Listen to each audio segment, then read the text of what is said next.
할렐루야.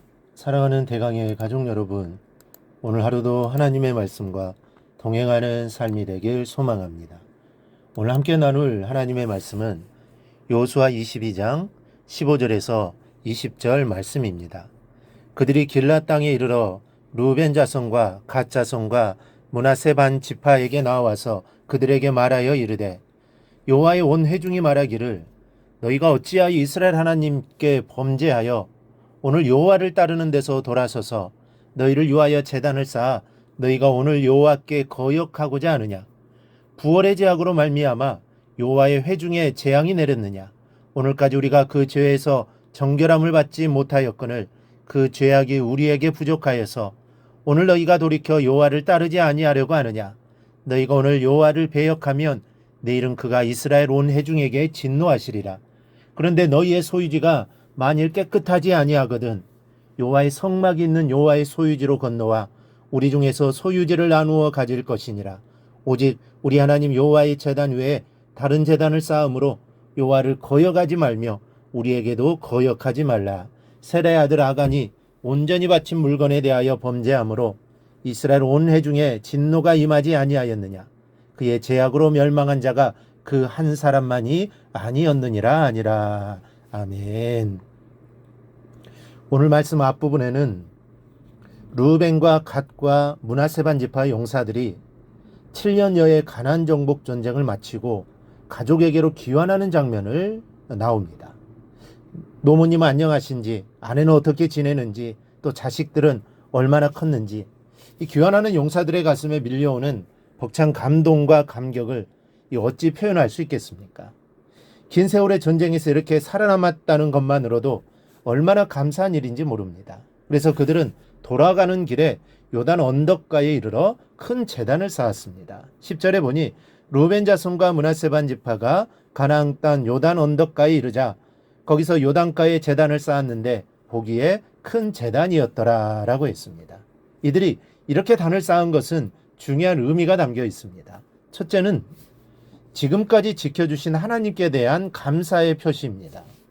전장에서 목숨을 지켜주신 하나님, 무사히 가족에게로 귀환하게 하신 하나님의 은혜가 너무 감사해서 그 증표로 단을 쌓았습니다.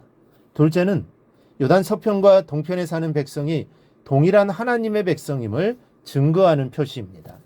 이스라엘 백성들은 요단 서편 가나안 땅에서 기업을 받았습니다. 그런데 두 지파와 반 지파만 요단 동편의 기업을 받은 것입니다. 요단강을 사이에 두고 나누어지게 된 것이죠. 이런 환경에서 오랜 시간이 지나고 세월이 흘러 후대에 이르러 양쪽이 형제라는 사실을 잊고 살까봐 염려가 되었던 것입니다. 그래서 증표로 요단강 언덕에 큰 단을 세운 것입니다. 이 단을 보며 후대의 자손들이 한 형제임을 확인하고 하나님의 백성으로서 하나로 뭉치게 되기를 바랬던 것입니다. 그런데 문제가 생겼습니다. 이들이 단을 쌓았다는 소식을 전해 들은 서편의 이스라엘 백성들이 노발대발하여 저들이 형제이긴 하나 싸움을 불사하겠다고 결의하고 군사를 조직하고 조사단을 파견하기로 한 것입니다. 왜냐하면 서편의 형제들이 그들을 오해했기 때문입니다. 그들이 요단 언덕에 큰 단을 쌓은 것은 우상을 숭배하려는 것으로 오해했던 것입니다. 그래서 12절에 보니 이스라엘 자손 이를 듣자 곧 이스라엘 자손의 온 회중에 실로에 모여서 그들과 싸우려 가려 하니라. 한순간의 오해로 인해 형제들끼리 피 흘리며 싸워야 하는 상황이 벌어지고 있는 것입니다. 여러분, 여기서 우리는 귀한 교훈을 깨닫게 됩니다. 첫째는 보이는 것만으로 판단하는 것은 오해를 불러오게 됩니다. 일단 눈에 보였습니다. 그리고 그 소식을 귀로 전해 들었을 때는 굉장한 상상력이 진실이 아닌 것을 진실인 것처럼 만들어냅니다. 그래서 남의 말을 듣고 엉뚱한 판단을 내리게 되는 것입니다. 둘째는 선한 목적의 일도 오해를 발생시킵니다. 르우벤과 갓과 므낫세 반 지파 용사들은 선한 목적으로 단을 쌓았습니다. 그런데 엉뚱한 오해가 발생하고 말았습니다. 아무리 선한 일일지라도 오해가 발생할 수도 있고 누명을 쓸 수 있다는 것을 보여줍니다. 따라서 선한 일도 지혜롭게 해야 합니다. 만일 이들이 여호수아나 제사장에게 의논하고 기뜸을 한 후에 단을 쌓았다면 아무 오해가 없었을 것입니다. 그래서 좋은 일을 할 때에도 조심하는 마음을 갖는 것이 좋습니다.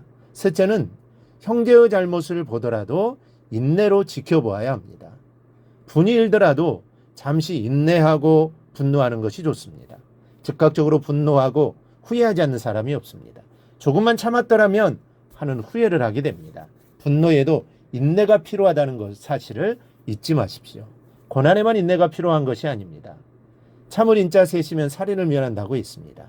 잠시 시간이 지나면 오해가 풀어지고 진실을 알게 되고 넓은 마음이 생기기 때문입니다. 오늘 본문은 우리의 삶에 큰 교훈을 주는 내용입니다. 먼저는 보이는 것만으로 성도를 판단해서는 안 되는 것입니다. 보이지 않는 무언가가 있기 때문입니다. 그것을 볼 수 있어야 합니다. 그리고 선한 일을 할 때도 지혜롭게 교회와 상의하여야 합니다. 그래야 문제가 생기지 않습니다.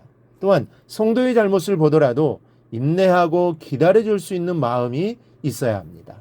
이런 마음을 가지고 살아갈 때 성도 간에 오해가 생기지 않게 되는 것입니다. 이 교훈을 받아 지혜로운 여러분이 되시기를 주님의 이름으로 축원합니다.